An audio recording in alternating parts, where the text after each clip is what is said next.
আসসালামু আলাইকুম। আজকে আমরা ল্যাপ্লাস ট্রান্সফর্মের একটা অ্যাপ্লিকেশন ভিত্তিক একটা সার্কিট প্রবলেম সলভ করতে যাচ্ছি।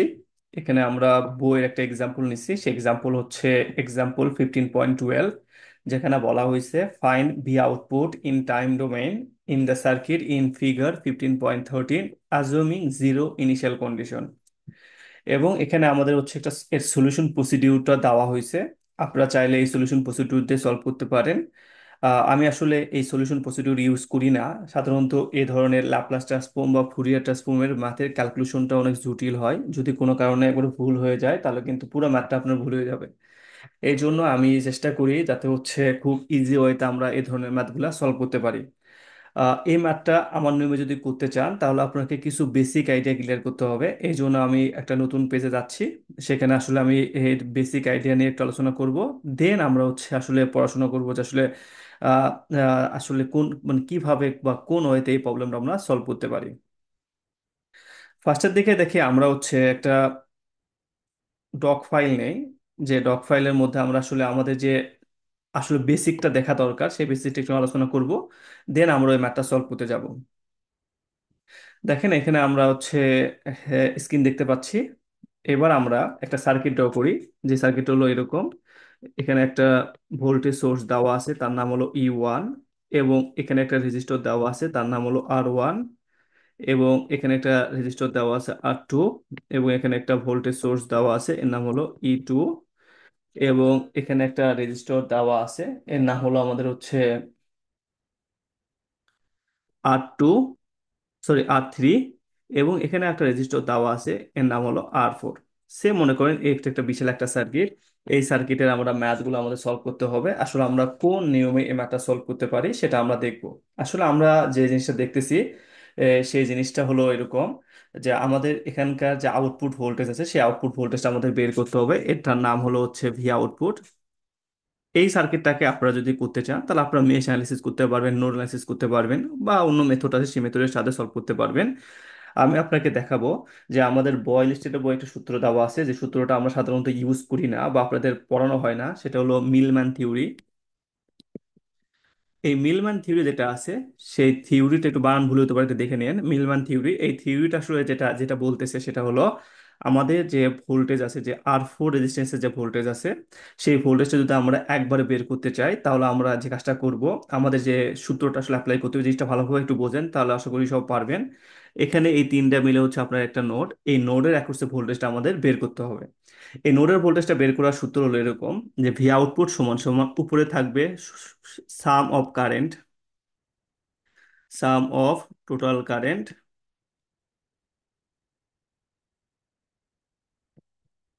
থ্রো দ্য নোড,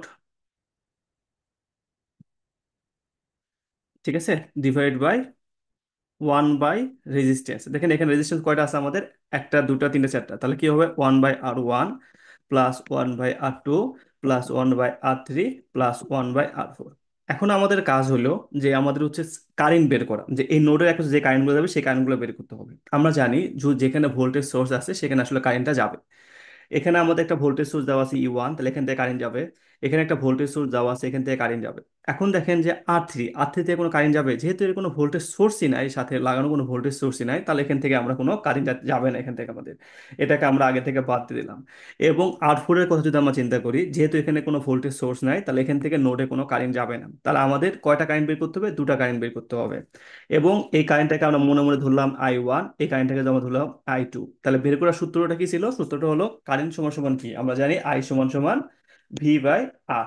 তাহলে এখানে যদি আমরা V/R বের করতে চাই তাহলে এখানে কি হবে, যে I1 সমান সমান আমরা কি লিখতে পারি, I1 সমান সমান আমাদের ভোল্টেজ হলো E1, আর আমাদের হচ্ছে কারেন্টের মান কত, কারেন্টের মান হলো R1, সরি রেজিস্ট্যান্সের মান কত R1। এবং I2 এর মান আমরা কিভাবে বের করতে পারি, এটা হলো হচ্ছে E2 ডিভাইড বাই হচ্ছে R2।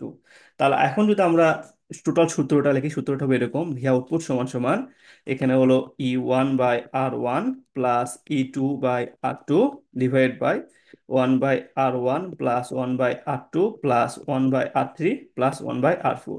এটাই হলো আপনার অ্যাকচুয়াল সূত্র। তাহলে এবার আমরা যে কাজটা করতে পারি সেই কাজটা হলো এরকম, খুব সিম্পলি মনে রাখবেন, যদি আমাদের হচ্ছে একটা ভোল্টেজ সোর্স থাকে, তার সাথে যদি সিরিজে কোনো রেজিস্টর থাকে, তাহলে মনে করবেন আপনারা হচ্ছে মিলম্যান থিওরি অ্যাপ্লাই করতে পারবেন। তখন কি করতে হবে? উপরে কি হবে, ওই ভোল্টেজ সোর্সকে রেজিস্টর দ্বারা ভাগ করে দিবেন, আর নিচে কি হবে, যতগুলো রেজিস্টর দেওয়া থাকবে তাকে আমরা হচ্ছে 1/R1, 1/+1/R2 +1/R3 এভাবে করে আমরা বের করে নেব। এটা হলো আপনার অ্যাকচুয়াল সূত্র। আশা করি আপনারা বুঝতে পারছেন। এবার আমরা আসি ভোল্টেজ ডিভাইডার রুলস, যেটা আপনারা সবাই জানেন আসলে। তাও আমি একটু আপনাদের ক্লিয়ারিফাই করতেছি যাতে আপনারা একটু বুঝতে পারেন। এটা হলো ভি ভোল্টেজ, এখানে R1, এখানে R2। আমরা যদি R2 এর অ্যাক্রোসে ভোল্টেজ বের করতে চাই, তাহলে সেটা কি হবে? ভি আউটপুট সমান সমান যে রেজিস্টর অ্যাক্রোসে ভোল্টেজটা বের করতে হবে, সেই রেজিস্টরকে টোটাল ভোল্টেজ দ্বারা, টোটাল সাপ্লাই ভোল্টেজ দ্বারা গুণ করতে হবে, divide by R1 plus R2। এটা হলো আমাদের অ্যাকচুয়াল সূত্র। এই সূত্র দুটো অ্যাপ্লাই করে আমরা আসলে ওই ম্যাথগুলো সলভ করতে পারি। দেখেন কত ইজিতে আমরা সলভ করব। এবার আমরা আমাদের ম্যাথে যাই।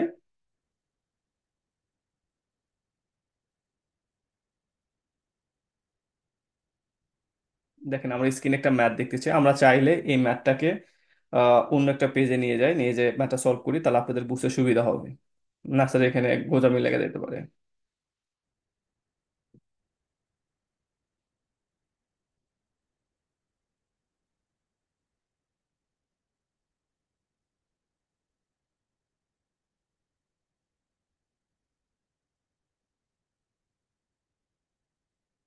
ঠিক আছে, এখন আমরা ম্যাথটাকে সলভ করতে যাচ্ছি। ফার্স্টের দিকে দেখেন, আমরা জানি যে প্রত্যেকটা টাইম ডোমেন এলিমেন্টসকে ফ্রিকোয়েন্সি ডোমেনে নিয়ে যাইতে হবে, এবং ফ্রিকোয়েন্সি ডোমেনে নিয়ে যাওয়ার সত্ত্ব হলো যদি ক্যাপাসিটর থাকে তার পরিবর্তে আমরা কি লিখবো, 1/SC, এবং ইন্ডাক্টর থাকে তার পরিবর্তে আমরা লিখবো হচ্ছে SL। দেখেন এখানে আমাদের ফার্স্টে কি, এখানে ইউনিট রেসপন্স দেওয়া আছে, সাপ্লাই ভোল্টেজ দেওয়া আছে, তার মান কত হবে? ইউনিট রেসপন্সের ক্ষেত্রে আমরা জানি 1/S, এবং ক্যাপাসিটরের ক্ষেত্রে যেহেতু 1/SC, তাহলে যদি বসায় আমরা কত পাচ্ছি, তাহলে 1/S ইন্টু 1/3, তাহলে কত হবে? 3/S। ফাইভ ফাইভে থাকলো, আর এখানে আমাদের কি এস এল, তাহলে এল এর মান 1, তাহলে কত হবে? এখানে শুধু এসি হবে। তাহলে আমাদের আউটপুট ভোল্টেজ বের করতে বলছে। দেখেন এখানে আমাদের একটু মেন প্রবলেমটা দেখি বলি। এখানে আমাদের নোড হচ্ছে এই একটা কমন নোড, এই নোডের অ্যাক্রসে আমরা আগে ভোল্টেজটা বের করব। এই ভোল্টেজটা কিন্তু আউটপুট ভোল্টেজ হবে না, এটা কিন্তু আমাদের আউটপুট ভোল্টেজ ভি নট, এই ভি এ নট, এটা এই ভোল্টেজটার আউটপুট ভোল্টেজ। তাহলে আমরা ওই নোডের অ্যাক্রসে আগে ভোল্টেজটা বের করব, যে ভোল্টেজের মান দিলাম হচ্ছে ভি ড্যাশ। তাহলে ভি ড্যাশের মান যদি বের করতে চাই, দেখেন এখানে মিলম্যান থিওরি অ্যাপ্লাই কেন করব, দেখেন এখানে আমাদের একটা ভোল্টেজ দেওয়া আছে, সাথে রেজিস্ট্যান্স দেওয়া আছে সিরিজে, এই জন্য আমরা মিলম্যান থিওরি অ্যাপ্লাই করতে পারবো। তাহলে ভি ড্যাশ সমান সমান আমরা বলতে পারি, এখানে সত্য কি ছিল আমাদের মনে আছে, যে যে সাপ্লাই ভোল্টেজ দেওয়া আছে তাকে কি করতে হবে, তাকে রেজিস্ট্যান্স দ্বারা ভাগ করতে হবে, তাহলে 1/S ভাগ 1। নিচে কি আছে, নিচে এখন সাপ্লাই ভোল্টেজ দেওয়া আছে না, তাহলে আমরা কি করতে পারি, তাহলে 1/1 প্লাস 1/3/S দিলাম। এবার এখানে আমাদের যে প্রবলেম, দেখেন এখানে দুটো কিন্তু সিরিজ আছে, এই নোডের সাপেক্ষে দুটো রেজিস্টার, দুটো এলিমেন্টস কিন্তু সিরিজে আছে। সিরিজ থাকলে কি হবে, এই দুটোকে আগে যোগ করে নিতে হবে, দুটো যোগ করে আমাদের একটা বানাইতে হবে। তাহলে কত হবে, তাহলে S+5, তাহলে এখানে কত হবে, +1/S+5। এখন যদি এটাকে আমরা হচ্ছে লসাগু গসাগু যেটা আছে করি, তাহলে কত পাচ্ছি এখানে? এখানে আমরা পাবো হচ্ছে উপরে হচ্ছে 1 প্লাস S/3 +1/S+5। তারপর আমরা যদি এটা নেই, তাহলে 1/S, এখানে আমরা যদি লসাগু করি তাহলে হচ্ছে 3 × S+5 পাবো। তাহলে এখানে যদি আমরা করি তাহলে হচ্ছে পাবো হচ্ছে 3 × S+5 plus S × S+5 plus এখানে আসবে আমাদের হচ্ছে 3। যদি ক্যালকুলেশন করেন তাহলে পাচ্ছেন হচ্ছে 1/S, এখানে পাবেন হচ্ছে 3S+15 প্লাস হচ্ছে এখানে পাচ্ছেন S² + 5S+3। আর উপরে এটা চলে যাবে উপরে, তাহলে এখানে পাবেন হচ্ছে 3S+5।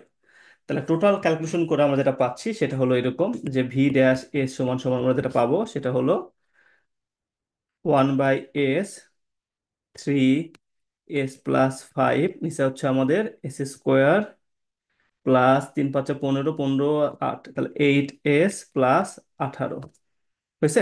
এটা হলো আমাদের ভি ড্যাশের মান। এবার আমাদের পরবর্তী কাজটা হবে যে আমাদের ভি আউটপুট, যে অ্যাকচুয়াল আউটপুট আছে, সেই অ্যাকচুয়াল আউটপুটের মান বের করতে হবে। তাহলে বের করার সূত্র কি আমাদের? আমরা শিখছিলাম হচ্ছে দেখেন এখানকার একটা ভোল্টেজ পাইছি, আমরা এই ভোল্টেজের মান জানি, তাহলে আমরা সিম্পলি একটা ভোল্টেজ ডিভাইডার অ্যাপ্লাই করলে এই ভোল্টেজের মান বের করতে পারবো। তাহলে ভি আউটপুট সমান সমান কত হবে আমাদের, এটাকে আমরা নীল কালাতে লিখলাম যাতে আপনারা বুঝতে সুবিধা হয়, সরি সবুজ কালাতে লিখলাম। তাহলে এটা হলো আমাদের ভি ড্যাশের মান, তাহলে এর ভোল্টেজ বের করতে হবে। তাহলে এই এলিমেন্টসকে, এই এলিমেন্টস কত আছে দেখেন, এর এলিমেন্টস কিন্তু আমাদের শুধুমাত্র কিন্তু এস, তাহলে এই এস এর সাথে কি গুণ করতে হবে, এস এর সাথে টোটাল যে সাপ্লাই ভোল্টেজ ছিল সেটা গুণ করব, ডিভাইড বাই আমাদের কি হবে, এস প্লাস ফাইভ হবে। তাহলে S by S plus five গুণন ভি ড্যাশ, ভি ড্যাশের মান হচ্ছে one by S into three, এখানে হচ্ছে S plus five divide by হচ্ছে S square plus eight S plus eighteen. তারপর এর সাথে এটা কাটা যাবে, এর সাথে এটা কাটা যাবে, তাহলে পাচ্ছি কত আমরা, three divide by S square plus eight S plus eighteen. এখন আমাদের পরবর্তী কাজ হলো, দেখেন যেহেতু আমাদের এস স্কোয়ার টার্ম যেহেতু আমরা পাইছি, এখানে এস স্কোয়ার টার্ম পাইলে আমরা জানি এর হচ্ছে মানে আমাদের টাইম রেসপন্স আসলে কি আসবে। যেহেতু এস স্কোয়ার টার্ম আছে তাহলে টাইম রেসপন্স ডেফিনেটলি ডেফিনেটলি আপনার হচ্ছে সাইন বা কসের কোনো ফাংশন আসবে, তাহলে আমাদেরকে সাইন বা কসের ফাংশনের মধ্যে নিয়ে যাইতে হবে। তাহলে আমার সাইন বা কসের ফাংশন কি জানতাম, যে Laplace transform of sine omega T সমান সমান কি ছিল, omega divide by S square plus omega square. ঠিক আছে, Laplace transform of cos omega T সমান সমান কি ছিল, তাহলে এখানে S divide by S square plus omega square. তাহলে আমাদের মেন যে কাজটা হবে সেই কাজটা হলো এই টার্মের মধ্যে ভাঙাইতে হবে। তাহলে থ্রি, এখানে যদি আমরা নেই তাহলে S square plus two into S দিলাম, তাহলে কত হবে, আট মিলানোর জন্য তাহলে ফোর, তাহলে চার চারা ষোলো, এখানে ফোরের উপর স্কোয়ার, বাকি থাকে আমাদের দুই। ঠিক আছে, তাহলে দেখেন আমাদের কিন্তু S square plus omega square এটা আমাদের মিলাইতে হবে। তাহলে এটার জন্য আমরা কি করতে পারি, তাহলে এটার জন্য আমরা করতে পারি এরকম, থ্রি দিলাম, যেহেতু উপরে একটা এখানে আর কথা আছে, যেহেতু উপরে এস নাই তাহলে আমাদের কি করতে হবে, এখানে ওমেগা নিয়ে আসতে হবে। যেহেতু এস থাকলে কিন্তু এস হইতোই, এস না থাকলে এটাকে ওমেগা নিয়ে আসতে হবে। তাহলে আমাদের ফার্স্টের দিকে নিচে যে টার্ম আছে সেই টার্মটা আগে লিখি, এস প্লাস ফোর এর উপরে স্কোয়ার প্লাস, দেখেন এখন কিন্তু ওমেগা স্কোয়ার হয় নাই, তাহলে রুট টু এর উপর যদি স্কোয়ার করি তাহলে কিন্তু রুট টু সমান রুট টু স্কোয়ার মানে টু, তাহলে মিলে গেছে। আর আমাদের কি করতে হবে, তাহলে থ্রি আছে, এখানে কিন্তু আমাদের ওমেগা নাই, তাহলে রুট টু দিলাম, ডিভাইড বাই কি করতে হবে, তাহলে আমাদের এখন এমন একটা কাজ করতে হবে যাতে রুট টু বাদ যায়, তাহলে ভাগ রুট টু দ্বারা ভাগ করে দেবো। এবার আমরা আসি যে আমাদের অ্যাকচুয়াল যে টার্ম সেই টার্মের মধ্যে আসি। টার্মটা হলো এরকম, দেখেন এখন আমাদের এখন কি কাজ, আমাদের কাজ হলো এখানে এস প্লাস ফোর আছে, আমরা আগে ক্লাসে বলছিলাম যে এস প্লাস ফোর কে যদি আমরা ইনভার্স ল্যাপ্লাস ট্রান্সফর্ম করি তাহলে কি পাবো, এস প্লাস ফোর, তাহলে এর পরিবর্তে আমাদের একটা ই টু দি পাওয়ার টার্ম আসবে, তাহলে E to the power minus four T আসলো, ডিভাইড এখন হচ্ছে ইনটু কত আসবে, ইনটু দেখেন এখানে আমাদের যে ফ্র্যাকশন আছে কত আছে, root three by root two দিলাম। এবার আমাদের আসলে কি আসবে, এটা তো সাইনের টার্ম, তাহলে সাইনের টার্ম হলো সাইন লিখলাম।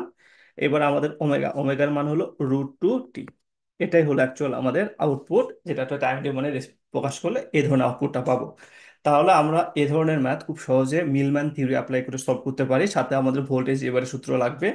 আপনারা চাইলে যে কোনো ম্যাথ আছে এই এই আপনারা হচ্ছে ফুরিয়ার ট্রান্সফর্ম বা ল্যাপ্লাস ট্রান্সফর্ম বলেন, সেই ম্যাথগুলো আপনারা খুব ইজি ওয়েতে এভাবে সলভ করতে পারবেন। এখানে সলভ করলে আপনার ক্যালকুলেশন ভুল হওয়ার পসিবিলিটি খুব কমে যায়। আর নোড মেশের যে ঝামেলা আছে, যে নোড মেশ হলে আপনাকে দুটো ইকুয়েশন বের করতে হবে, তারপর ওই ইকুয়েশন গুলোকে আপনাকে হচ্ছে আসলে প্রতিস্থাপন পদ্ধতি বা অপনয়ন পদ্ধতিতে সলভ করতে হবে, এই ঝামেলাগুলো আপনি খুব সহজে এড়াতে পারবেন এই নিয়মের সাহায্যে। আশা করি আপনাদের এই ভিডিওটা ভালো লাগছে। যদি আপনাদের যদি কোনো কোশ্চিন থাকে বা কোনো মানে কোনো যদি ম্যাথ নিয়ে যদি কোনো প্রবলেম ফেস করে থাকেন এই রিলেটেড, তাহলে আমাকে অবশ্যই কমেন্টসে জানাবেন। সবাইকে অনেক ধন্যবাদ, খোদা হাফেজ।